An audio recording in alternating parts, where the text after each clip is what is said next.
Hello everyone, welcome back to the Harsha DSC classes. ఈరోజు మనం ఈ వీడియోలో వచ్చి సైకాలజీకి సంబంధించినటువంటి ఇంపార్టెంట్ బిట్స్ అయితే చూద్దామండి. సైకాలజీకి సంబంధించి ఇంపార్టెంట్ బిట్స్ మనకు ఏ క్వశ్చన్స్ అడుగుతున్నారు అనేసి ఈ వీడియోలో క్లియర్గా అయితే చూద్దాము. వీడియో వచ్చేసి ఎండ్ వరకు చూడండి. దాదాపు 60 బిట్స్ వచ్చేసి మనం ఈ వీడియోలో ఎక్స్ప్లెయిన్ అయితే చేసుకుందాము. ఫస్ట్ క్వశ్చన్ వచ్చేసి, తన విద్యార్థుల ప్రవర్తనను పరిశీలించాలనుకున్న ఉపాధ్యాయుడు విద్యార్థులు ఆడుతున్న ఆటలో తాను ఒక ఆటగాడిగా పాల్గొన్నాడు. ఈ పరిశీలన రకం ఏది అనేసి ఇచ్చారండి. మనకు ఆప్షన్స్ సంచరిత పరిశీలన, సాధారణ పరిశీలన, అసంచరిత పరిశీలన, స్థూల పరిశీలన అనేసి ఇచ్చారు. సో ఏదండి కరెక్ట్ ఆన్సర్? ఈ పరిశీలన వచ్చేసి సంచరిత పరిశీలన అంటారండి. ఎందుకు అంటే ఉపాధ్యాయుడు వాళ్ళల్లో కలిసిపోయి వాళ్ళ యొక్క ప్రవర్తనను పరిశీలిస్తూ ఉన్నాడు కాబట్టి దాన్ని సంచరిత పరిశీలన అనేసి పిలుస్తారు. నెక్స్ట్ సెకండ్ వన్ చూద్దామండి. క్రింది వాటిలో సరి అయిన ప్రవచనం ఏది అనేసి ఇచ్చారు. ఆప్షన్స్ ఫస్ట్ది వికాసం స్వల్పకాలిక ప్రక్రియ. ఆప్షన్ 2 వికాసంలో వైయక్తిక భేదాలు ఉండవు. ఆప్షన్ 3 వికాసం అన్ని అభివృద్ధి దశల్లో ఒకే విధంగా ఉండదు. ఆప్షన్ 4 వికాసాన్ని ప్రాగుప్తీకరించలేము అనేసి ఇచ్చారండి. దీంట్లో కరెక్ట్ అయిన ప్రవచనం ఏంటంటే ఆప్షన్ 3 అండి. వికాసము అన్ని అభివృద్ధి దశలలో ఒకే విధంగా ఉండదన్నమాట. ఒక్కొక్క దశలో అభివృద్ధి అనేది మనకు వికాసం అనేది ఎక్కువగా జరుగుతుంది, ఒక్కోసారి తక్కువగా జరుగుతూ ఉంటుంది. సో వికాసం వచ్చేసి స్వల్పకాలిక ప్రక్రియ కాదండి. వికాసం వచ్చేసి నిరంతర ప్రక్రియ. మనకు పుట్టినప్పటి నుంచి చనిపోయేంత వరకు వికాసం అనేది జరుగుతూనే ఉంటుంది. నెక్స్ట్ వికాసంలో వైయక్తిక భేదాలు ఉండవు అనేసి ఇచ్చారండి. ఉంటాయండి వైయక్తిక భేదాలు. ఒక్కొక్కరిలో వికాసం ఎక్కువగా జరుగుతుంది, ఒక్కొక్కరిలో తక్కువగా జరుగుతూ ఉంటుంది. నెక్స్ట్ వికాసాన్ని ప్రాగుప్తీకరించవచ్చండి. ఇక్కడ ప్రాగుప్తీకరించలేము అనేసి ఇచ్చారు, ప్రాగుప్తీకరించవచ్చు. నెక్స్ట్ క్వశ్చన్, భాషా వికాస దశల వరుస క్రమంలో 3వ దశ ఏది అనేసి ఇచ్చారండి. సో మనకు వరుస క్రమంలో భాషా వికాస దశల్లో 3వ దశ ఏమవుతుందండి? శబ్ద అనుకరణ దశ. Option 4 is the right answer. Next bit, దమనం చేయబడిన అచేతనంలోని భావాలను వెలికి తీయడానికి సిగ్మండ్ ఫ్రాయిడ్చే చెప్పబడని టెక్నిక్ ఏది అనేసి ఇచ్చారంటే మనకు సిగ్మండ్ ఫ్రాయిడ్ వచ్చేసి దాదాపు వేటి గురించి చెప్పారు అంటే స్వేచ్ఛ సంసర్గము, స్వప్న విశ్లేషణ, సమ్మోహనము ఇవన్నీ కూడా చెప్పడం జరిగింది. సో ఇతను చెప్పని టెక్నిక్ ఏది అంటే సమగ్రాకృతి అండి. So option 2 is the right answer. నెక్స్ట్ది, వ్యక్తి వికాసం పైన అనువంశికత ప్రభావాన్ని సమర్థించే అధ్యయనం ఏది అనేసి ఇచ్చారు. అనువంశికత అండి. అనువంశికత మీద మనకు ఎక్కువగా ప్రయోగాలు చేసి అధ్యయనం చేసినటువంటి శాస్త్రం ఏదండి? పియర్సన్, డార్విన్ కుటుంబం మీద వీళ్ళు అనువంశికత మీద అయితే ప్రయోగం అయితే చేశారండి. నెక్స్ట్, పిల్లలు వారి స్నేహితులతో జరిపే మొదటి సాంఘిక కృత్యంగా చెప్పబడే క్రీడా రకం ఏది అనేసి ఇచ్చారు. మనకు క్రీడా రకాలు ఏంటి అండి? ఏకాంతర క్రీడ, సమాంతర క్రీడ, సహకార క్రీడ, దౌర్జన్య క్రీడ ఇవన్నీ ఉన్నాయి. అయితే పిల్లలు వారి స్నేహితులతో జరిపే మొదటి సాంఘిక కృత్యంగా చెప్పబడే క్రీడా రకం ఏదండి? సమాంతర క్రీడ. ఆప్షన్ 2. నెక్స్ట్, సహజాతాలు వాటి ఉద్వేగాలకు సంబంధించి సరైన జత రాయండి అన్నాడండి. మాతృ ప్రవృత్తి కోపం అనేసి ఇచ్చారు. ఆప్షన్ 2 కుతూహలము, భయము అనేసి ఇచ్చారు. నవ్వు, ఉత్సాహము, నిర్మాణము, జుగుప్స అనేసి ఇచ్చారు. సహజాతాలు వాటి యొక్క ఉద్వేగాలకు సంబంధించి కరెక్ట్ అయినది ఏదండి? నవ్వు, ఉత్సాహము. నెక్స్ట్ క్వశ్చను, పియాజే సంజ్ఞానాత్మక వికాస దశల్లో అవిపర్యాత్మక భావనాలోపము ఈ దశకు సంబంధించింది అనేసి ఇచ్చారండి. ఆప్షన్స్ ఇంద్రియ చాలక దశ, పూర్వ ప్రచాలక దశ, మూర్త ప్రచాలక దశ, అమూర్త ప్రచాలక దశ అనేసి ఇచ్చారు. సో సంజ్ఞానాత్మక వికాస దశలు ఉన్నాయి కదా. సో ఈ వికాస దశల్లో అవిపర్యాత్మక భావనాలోపం వచ్చేసి మనకు ఏ దశలో ఉంటుందండి? పూర్వ ప్రచాలక దశలో ఉంటుందండి. Option 2 is the right answer. Next question, వ్యక్తి యొక్క భవిష్యత్తు సాధనను సూచించే ప్రస్తుత నిష్పాదన ఏది అనేసి ఇచ్చారండి. అభిరుచి, సహజ సామర్థ్యము, వైఖరి, నిష్పాదన అనేసి ఇచ్చారు.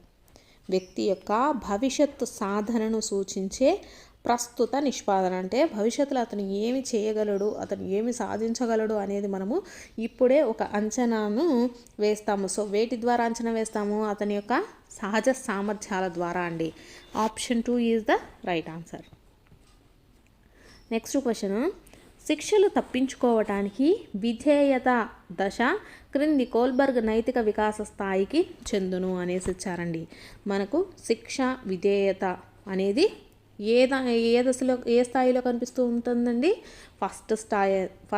ఫస్ట్ దండి పూర్వ సాంప్రదాయక స్థాయిలో మనకు శిక్షలు తప్పించుకోవడం, విధేయతను చూపించడం ఇవన్నీ కూడా మనకు పూర్వ సాంప్రదాయ స్థాయిలో ఉంటాయి. నెక్స్ట్, పిల్లవానికి వ్యాసరచన పోటీలలో పాల్గొనాలని ఉన్నప్పటికీ సరిగ్గా రాయలేనని, బహుమతి రాదని భయపడి పాల్గొనకపోవటంలోని రక్షణ తంత్రం ఏది అనేసి ఇచ్చారండి.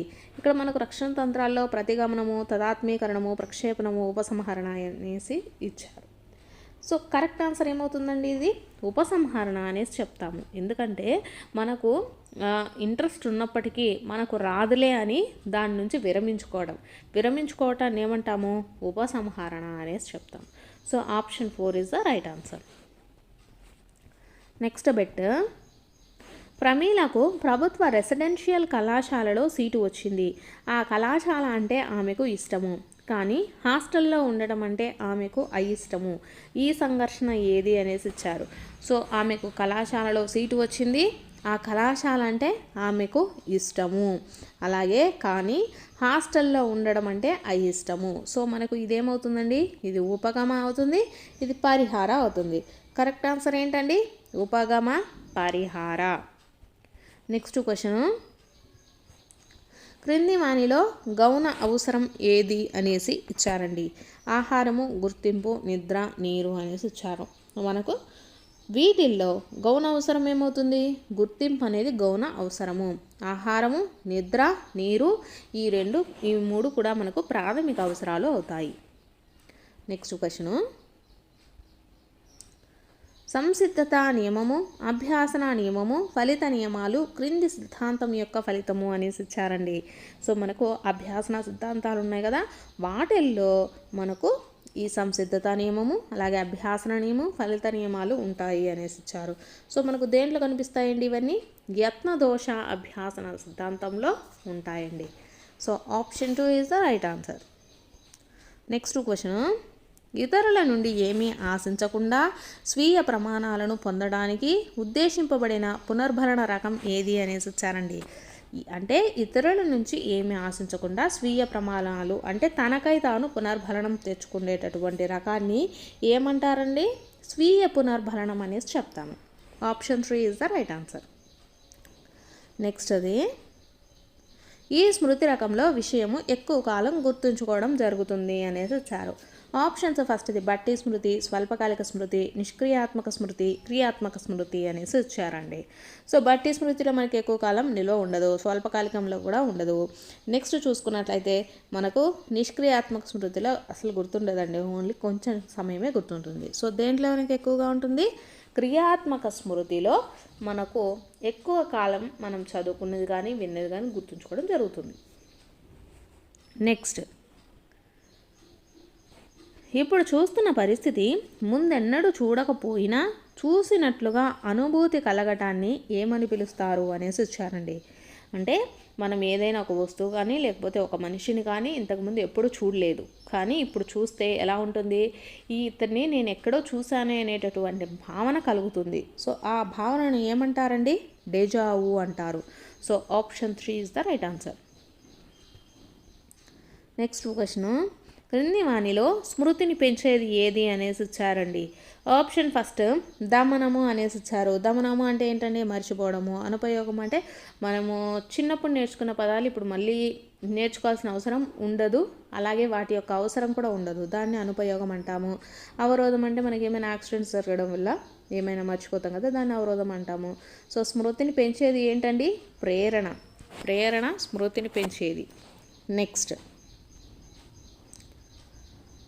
విదేశీ భాషను సరిగ్గా ఉచ్చరించడం నేర్చుకోవటంలో మాతృభాష ప్రభావాన్ని అభ్యాసన బదలాయింపు దృష్ట్యా క్రింది రకంగా చెప్పవచ్చు అనేసి ఇచ్చారండి.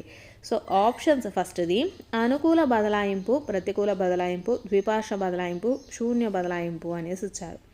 మనకు విదేశీ భాషను సరిగ్గా ఉచ్చరించడం నేర్చుకోవడంలో మాతృభాష ప్రభావం అనేసి ఇచ్చారు.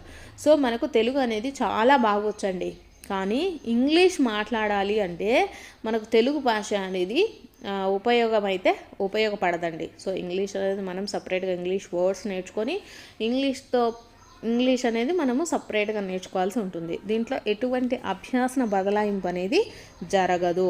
సో ఏమంటాము దాన్ని? ప్రతికూల బదలాయింపు అనేసి చెప్తామండి. నెక్స్ట్ క్వశ్చన్, శాస్త్రీయ నిబంధనలో గంట కొట్టినప్పుడు లాలాజలం స్రవించడం అనే నిబంధిత ప్రతిస్పందన క్రమంగా మాయమవ్వటము. పునర్భరణం అంటే మనము ప్రతిసారి అంటే దాన్ని ఇంప్రూవ్ చేస్తూ ఉండడాన్ని పునర్భరణం అంటాము. అయత్న సిద్ధ సాపత్స్యము అంటే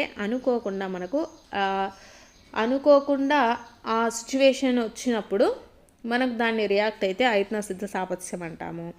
నెక్స్ట్ సామాన్యీకరణం అంటే ఒకేలాగా కనిపించడము. నెక్స్ట్ క్రమంగా మాయం అవ్వటాన్ని ఏమంటారండి? విరమణ అంటారు. So option 4 is the right answer. Next, విద్యార్థులలో మానసిక అనారోగ్యానికి కారణం ఏంటి అనేసి ఇచ్చారండి. ఆహ్లాదకరమైన పాఠశాల వాతావరణం అనేసి ఇచ్చారు. సో ఇది కాదు. శక్తికి మించిన అభ్యాసన కార్యక్రమాలు, నమ్యత గల పరీక్షా విధానము, విద్యార్థుల ఆరోగ్యకర అలవాట్లు అనేసి ఇచ్చారు. సో విద్యార్థులలో మానసిక అనారోగ్యానికి కారణం ఏంటండి? ఈ ఆప్షన్లలో శక్తికి మించిన అభ్యాసన కార్యక్రమాల ద్వారా అనారోగ్యంగా ఉంటారు. నెక్స్ట్ క్వశ్చన్, బండోరా ప్రకారము సాంఘిక అభ్యాసన ప్రక్రియలో మొదటి అంశం ఏది అనేసి ఇచ్చారండి. ఫస్ట్ది ఏంటిదండి?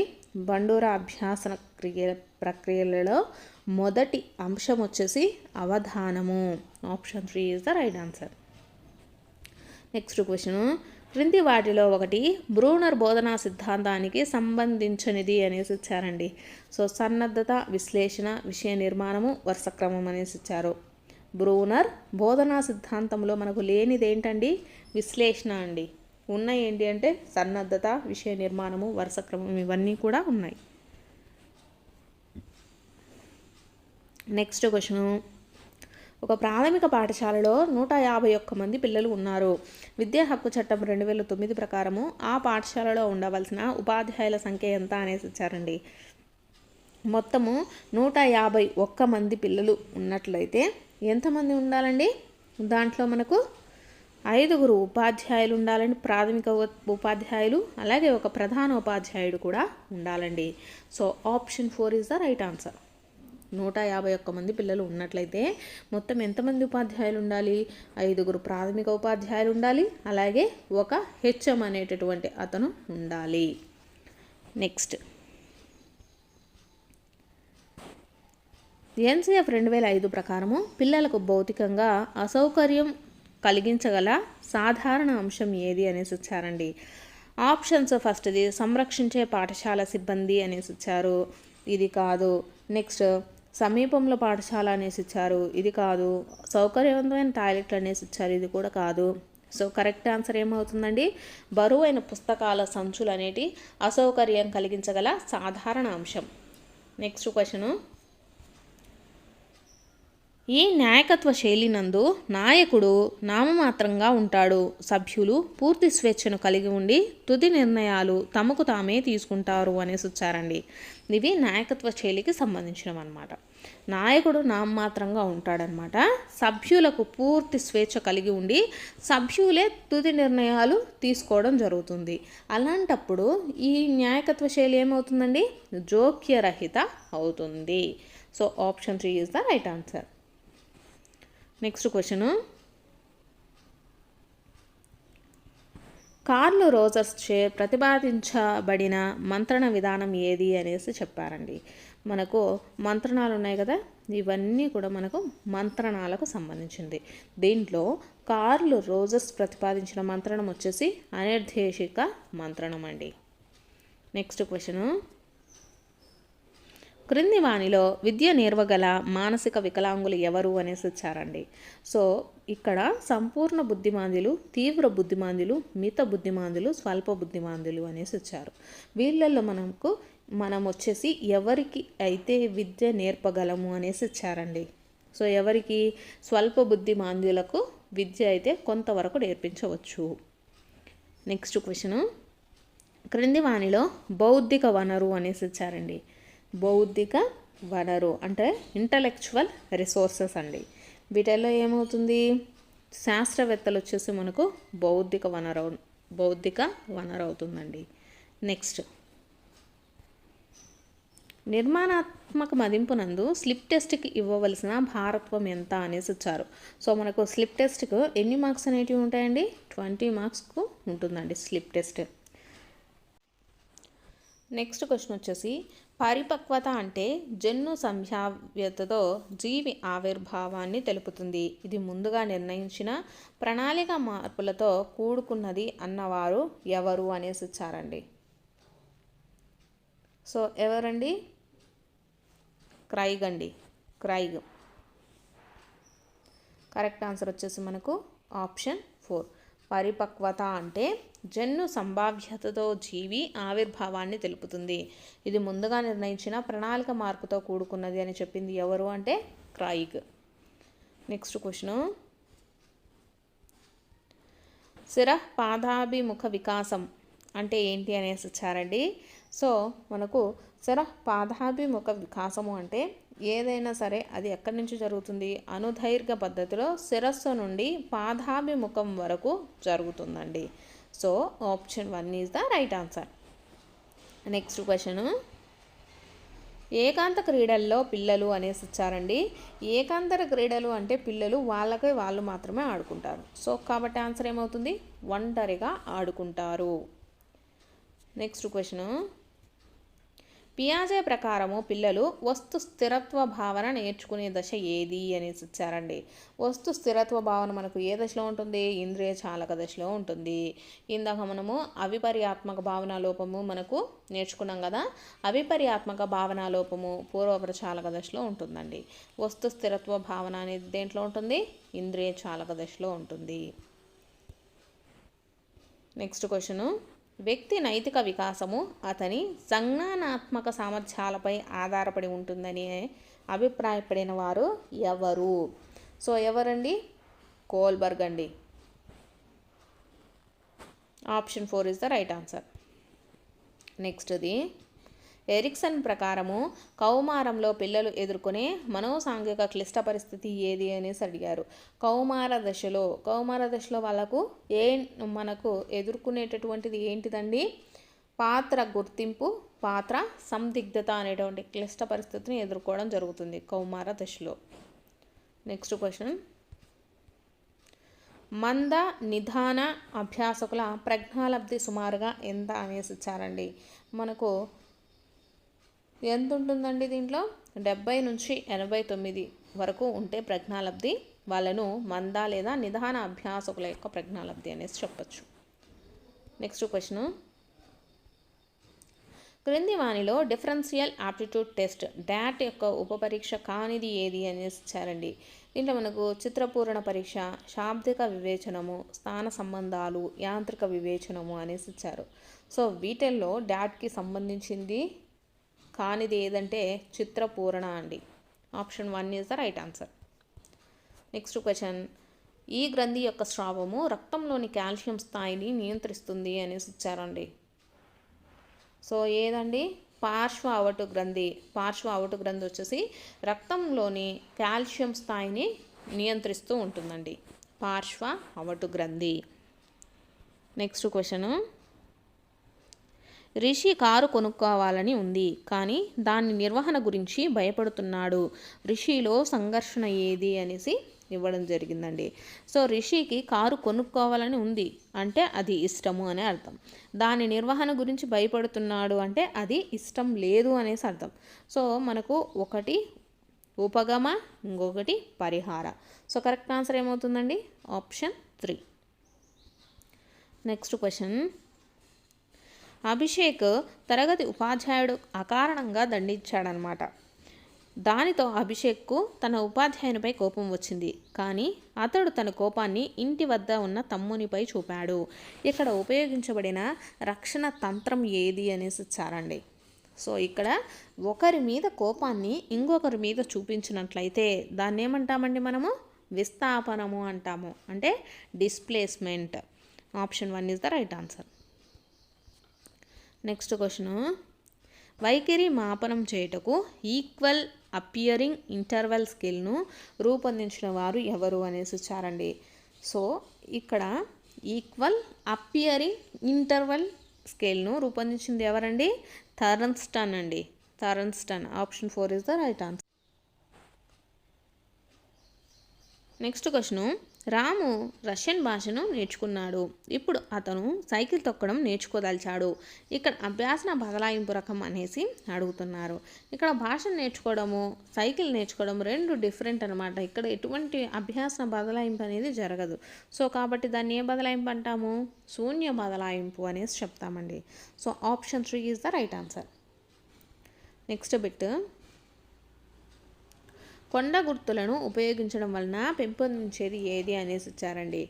స్మృతి, విస్మృతి, జోక్య ప్రభావము, డిజావు అనేసి ఇచ్చారు.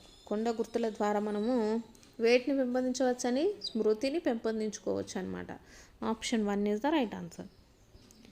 నెక్స్ట్ది, స్వాతి 30 పదాలు గల అర్ధరహిత పదాల జాబితాను 30 ప్రయత్నాలలో నేర్చుకోదలిచింది. కొన్ని రోజుల తర్వాత ఆమెను మరలా అదే జాబితాను నేర్చుకోమనగా ఈసారి 12 ప్రయత్నాలలో తిరిగి నేర్చుకోగలిగిందనమాట. ఆమె పొదుపు గణన ఎంత అనేసి అడుగుతున్నారండి. సో ఇది మనకు అసలు ప్రయత్నాలు మైనస్ పునరుభ్యాసన ప్రయత్నాలు బై అసలు ప్రయత్నాలు ఇంటూ 100 అనమాట. సో మనకు ఆన్సర్ ఎంత అవుతుందండి? ఇక్కడ 60% అనేది వస్తుందండి. Option 2 is the right answer. Next, అవసరాల అనుక్రమణిక సిద్ధాంతాన్ని ప్రతిపాదించిన వారు ఎవరు అనేసి ఇచ్చారండి. మనకు అందరికీ తెలిసిందే, చాలాసార్లు ఇచ్చారండి ఈ క్వశ్చన్. అవసరాల అనుక్రమణిక సిద్ధాంతాన్ని ప్రతిపాదించింది ఎవరంటే అబ్రహం మాస్లో. నెక్స్ట్ క్వశ్చన్, క్రింది వాటిలో ఒకటి మానసిక చలనాత్మక రంగానికి చందనిది అనేసి ఇచ్చారండి. ఆప్షన్స్ అనుకరణ, ప్రతిస్పందించటము, సునిశ్చితత్వము, నెక్స్ట్ ఉచ్చారణ అనేసి ఇచ్చారండి. సో దీంట్లో కానిది వచ్చేసి ప్రతిస్పందన. ప్రతిస్పందన వచ్చేసి మనకు భావావేశ రంగానికి సంబంధించిందండి. మానసిక చలనాత్మక రంగానికి సంబంధించింది ఏవి అంటే అనుకరణ, సునిశ్చితత్వము, ఉచ్చారణ. నెక్స్ట్, వైగోట్స్కీ ప్రకారము దిగువ స్థాయి మానసిక ప్రక్రియ ఏది అనేసి ఇచ్చారండి. ఆప్షన్స్ ప్రశ్నించడము, విశ్లేషించడం, సంశ్లేషించడం, సృజనాత్మక ఆలోచన అనేసి ఇచ్చారు. సో దిగువ స్థాయికి సంబంధించిన మానసిక ప్రక్రియ ఏది అంటే ప్రశ్నించడం అండి. ఆప్షన్ 1. నెక్స్ట్ క్వశ్చన్, పావులో ప్రయోగంలో గంట శబ్దంతో పాటు ఆహారాన్ని ఇచ్చినప్పుడు కుక్క లాలాజలం స్రవించింది. ఇక్కడ లాలాజలం స్రవించడం అనేది మనకు ఏమవుతుందండి? నిర్నిబంధిత ప్రతిస్పందన అవుతుంది. Option 4 is the right answer. Next question, క్రింది వాటిలో దారండైక్ ప్రతిపాదించని అభ్యాసన నియమం ఏది అనేసి ఇచ్చారండి. దీంట్లో సంసిద్ధత నియమము, అభ్యాసన నియమం, పునర్భరణ నియమము, ఫలిత నియమము అనేసి ఇచ్చారు. సో దీంట్లో దారండైక్ ప్రతిపాదించని అభ్యాసన నియమం అడిగారు. అది ఏది? పునర్భరణ నియమం అండి. నెక్స్ట్, క్రింది మనలో గెస్టాల్ట్ వాది కాని వారు ఎవరు అనేసి ఇచ్చారు. మనకు ముగ్గురు అయితే గెస్టాల్ట్ వాదులు ఉన్నారు కదా, వాళ్ళు ఎవరు అంటే వర్తిమన్, కోఫ్కా, కోహెలర్ అనమాట. సో గెస్టాల్ట్ వాది కాని వారు ఎవరు అంటే ఎవరండి? Erikson. Option 3 is the right answer. Next question, Miller మరియు డోలార్డ్ అనే అమెరికన్ సైకాలజిస్టులకు ఈ సిద్ధాంతంతో సంబంధం కలదు అనేసి ఇచ్చారండి. మిల్లర్ మరియు డోలార్డ్ వీళ్ళు అమెరికన్ సైంటిస్టులు అనమాట. వీళ్ళకు ఏ సిద్ధాంతంతో సంబంధం ఉంది? సాంఘిక అభ్యాసన సిద్ధాంతంతో ఉందండి. నెక్స్ట్ క్వశ్చను, ఆర్టీఈ చట్టము 2009 ప్రకారము ఒక ప్రాథమిక పాఠశాల విద్యార్థుల సంఖ్య 125 అయినా కావాల్సిన ఉపాధ్యాయులు ఎంతమంది అనేసి అడిగారండి. 125 మంది ఉంటే ఎంతమంది ఉపాధ్యాయులు కావాలి? 5 మంది ఉపాధ్యాయులు ఉండాలా. నెక్స్ట్, అనిర్దేశిక కౌన్సిలింగ్ను ప్రవేశపెట్టిన వారు ఎవరు అనేసి ఇచ్చారండి. అంటే అనిర్దేశిక మంత్రణాన్ని ప్రవేశపెట్టింది ఎవరు? మనం ఇందాక నిర్దేశిక మంత్రణాన్ని ప్రవేశపెట్టింది ఎవరు? కార్లో రోజర్స్ అనమాట. అనిర్దేశిక మంత్రణాన్ని ప్రవేశపెట్టింది ఎవరు? రోజర్స్ అండి. Option 3 is the right answer. నెక్స్ట్ది, రాజు ఒక స్కూల్ ప్రధాన ఉపాధ్యాయుడు. అతను ఎప్పుడు ఉపాధ్యాయులకు ఇష్టం ఉన్నా లేకపోయినా తన ఆదేశాలను తప్పనిసరిగా పాటించాలంటాడు. రాజు యొక్క నాయకత్వ శైలి ఏది అనేసి ఇచ్చారండి. ఇది తన యొక్క ఆదేశాలను తప్పకుండా పాటించాలి అనేటటువంటిది మనకు దేంట్లో ఉంటుంది? నిర్దేశిత నాయకత్వంలో ఉంటుందండి. Option 2 is the right answer. నెక్స్ట్ది, 1995 PWD చట్టం ప్రకారము ఒక వ్యక్తిని శ్రవణ వైకల్యం గల వానిగా ధృవీకరించాలంటే అతనికి బాగా వినపడుతున్న చెవి వినికిడి లోపము క్రింది డెసిబెల్స్గా కానీ అంతకన్నా ఎక్కువగా కానీ ఉండాలి అనేసి ఇచ్చారండి. అంటే ఒకటి వినిపించలేదు కానీ వినిపించేటటువంటి చెవుకు ఎంత మినిమం అనేది ఉండాలి అని అడుగుతున్నారండి. ఎంత ఉండాలి? 60 డెసిబెల్స్ ఉండాలండి. Option 2 is the right answer. Next question, kill Patrick వివరించిన పద్ధతి ఏది అనేసి వచ్చారండి. ప్యాట్రిక్ ప్రకల్పన పద్ధతిని అండి. Option 3 is the right answer. Next question, క్రింది వానిలో విద్యార్థి కేంద్రిత పద్ధతి ఏది అనేసి వచ్చారండి. విద్యార్థి అనేటటువంటి అతను కేంద్రకంగా ఉండాలన్నమాట. సో దేంట్లో ఉంటాడు? ఉపన్యాస పద్ధతిలో ఉండడు, చారిత్రక పద్ధతిలో ఉండడు, ఉపన్యాస ప్రదర్శన పద్ధతిలో కూడా ఉండడండి. సో దేంట్లో ఉంటాడు? అన్వేషణ పద్ధతిలో మాత్రమే విద్యార్థి కేంద్రిత పద్ధతి అవుతుంది.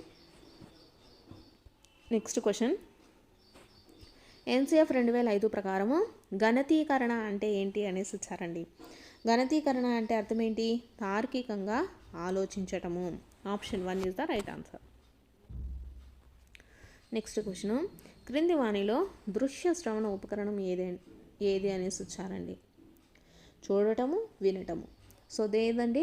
కంప్యూటర్ అనేసి అవుతుందన్నమాట. స్లైడ్లు కానీ, నమూనాలు, బులెటిన్ బోర్డులు ఇవన్నీ మనకు చూడటానికి మాత్రమే, అంటే దృశ్య ఉపకరణాల కిందికి వస్తాయన్నమాట. కంప్యూటర్లో చూడొచ్చు అలాగే వినొచ్చు కాబట్టి ఇది దృశ్య శ్రవణ ఉపకరణం అనేసి అవుతుంది. సో ఇవి వచ్చేసి మనకు సైకాలజీకి సంబంధించినటువంటి 60 బిట్స్ అండి. మీకు కనుక వీడియో నచ్చినట్లయితే తప్పకుండా లైక్ చేయండి, అలాగే సబ్స్క్రైబ్ కూడా చేసుకోండి.